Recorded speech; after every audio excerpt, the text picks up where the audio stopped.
ko sa inyo, mag-storytelling lang ako ngayon. Kasi gusto ko ring malalaman ninyo kung ano ang buhay ko dito sa UAE as a lady driver.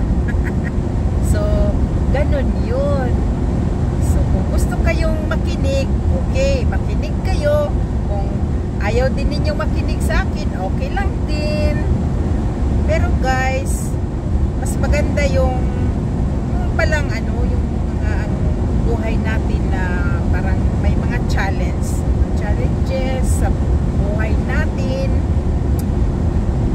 Mas magandang ano eh. So, kaya nga, minsan, di ba, yung hanap buhay natin minsan may ano, may mahina, malakas, mahina, malakas. So, laban lang tayo kahit anong mangyari, basta labanan natin ang kahirapan sa buhay.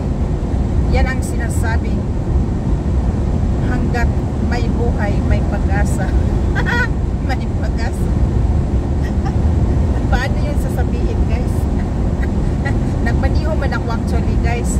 Nandito ako sa fastest ano, speed limit. Alam niyo guys, ang speed limit ko ngayon is ano, ito siya guys. So, ipakita ko sa inyo.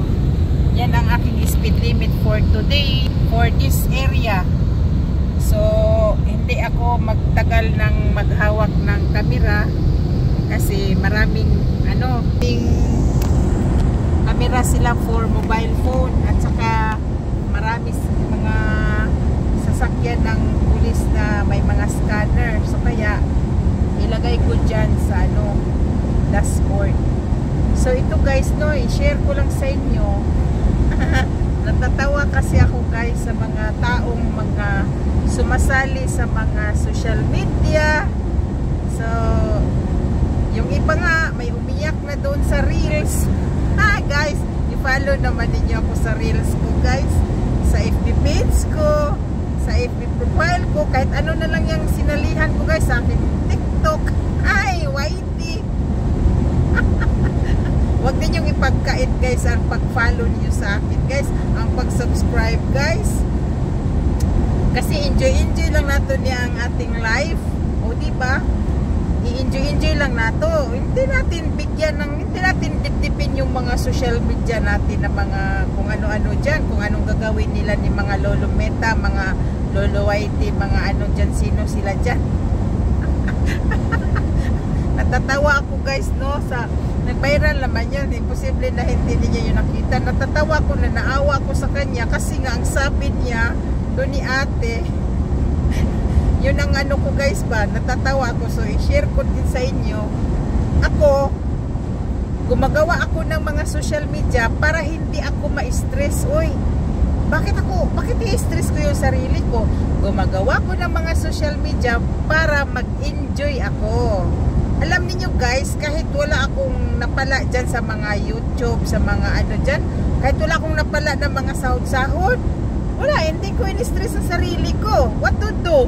Hanggang dyan lang ako. Ang importante, masaya akong nag-upload ng mga video ko dyan, mga pangit na video. Basta, pagtsagaan na ninyo yan guys. Kahit ano, ilalike lang ninyo. Yung pagtsagaan ko na nag-upload, actually, nag-i-effort naman tayo. Pero, bakit natin dip-dipin ano? Yung pag nag-upload lang ako ng videos, kahit pangit na video, basta lang active ang akong mga social account, mga social media account. So, bahala na akong basta sarili nating video, di ba? Oh. Ayokong magnakaw sa mga video iba, mag-edit-edit sa ibang video. Ayoko, sakit sa ulo yan. Bahala na, mag-video ako tulad nito, sariling video ko. Oh, walang makikialam sa akin. Oh. Di ba yun siya guys, ang ako i-share sa inyo. Kasi sa akin, sumasali ako, halos lahat ng mga social media account meron ako. Yun lang ang hindi ko ina-active, yung hindi ako active sa ano yun, sa Instagram. Active ako sa YouTube, sa TikTok, sa Reels, sa FB page, sa profile, lahat na. active ako dyan. Pero kahit wala ko mapala, ilan lang ang mga views ko, hindi ako iiyak, oy. Hindi ako magsayang og luha dyan sa akong mga social account kasi ginagawa ko yan para mag-enjoy ako. Hindi ko yan ginawa para i-stressin ko ang sarili ko. So kaya nga guys, kayo guys, mga may social media account kayo, kung ano mang mga mangyayari dyan sa atong mga social account, media account, hindi lang sana, yung hindi lang i-terminate, yung andyan pa rin ba, yung lagi natin ginagamit, active lang tayo, basta active. Mag-enjoy lang tayo mag-upload ng ng mga video natin. Hindi natin idip-dip ba na grabe, gano'n, ipatulpo ni ate si Meta. O diba guys? So kaya tayong mga vlogger, no?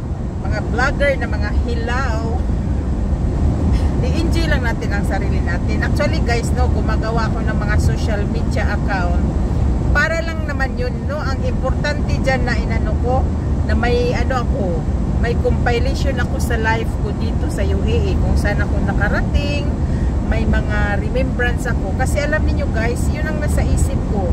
Diba, dumating ang panahon na tumatanda na ako, na hindi na pwedeng magtrabaho or magpahinga na kasi siyempre pagod na. So, may remembrance ako. So, kung may TV lang tayo sa bahay natin, pag nag-for good, so may edad na tayo.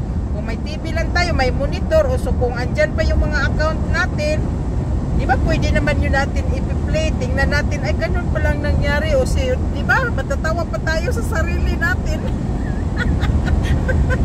Guys, yun lang siya guys, ang aking i-share sa inyo na yung mga taong exaggerated, kaayo ba, no? Grabe, iyakan nila. Tapos sabi nga ni ate, ipatulpo niya si Meta, tapos nasusunog na nga daw ang ulam niya, wala na lang daw siyang ulam dahil sa kaka-upload niya ng video. Kasalanan ba ni Meta yun? Kasalanan natin yun. Huwag tayong mga tanga. O diba, huwag tayong mga tanga guys. Pag nag-upload tayo ng video, huwag kayong magsalang ng luto ninyo. Dapat wala kayong niluluto. O, wala kang kainin. Di magutom kayo, stress pa kayo. Mapas mo ang bitok. O guys, yan lang siya guys ang aking i-share sa inyo. Na chika-chika lang ba? O, diba? Actually guys, nagbaniho ako pa, balik na ako ng Abu Dhabi. Malapit-lapit na ako sa Abu Dhabi. Kaso hindi ako pwedeng mahawakan ng matagal ang kamera. Ayoko, natatakot ako kasi 800 ang penalty. Ganon ko sana sa palibot. Pero yan lang siya guys. Kasi gusto ko lang magchika-chika sa inyo. Yan lang siya guys. Maura to siya guys ang akong i-share sa inyo for today's vlog.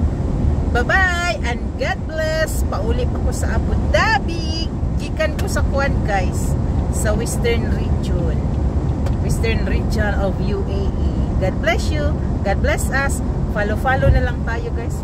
Magsuportahan na lang tayo. Bye!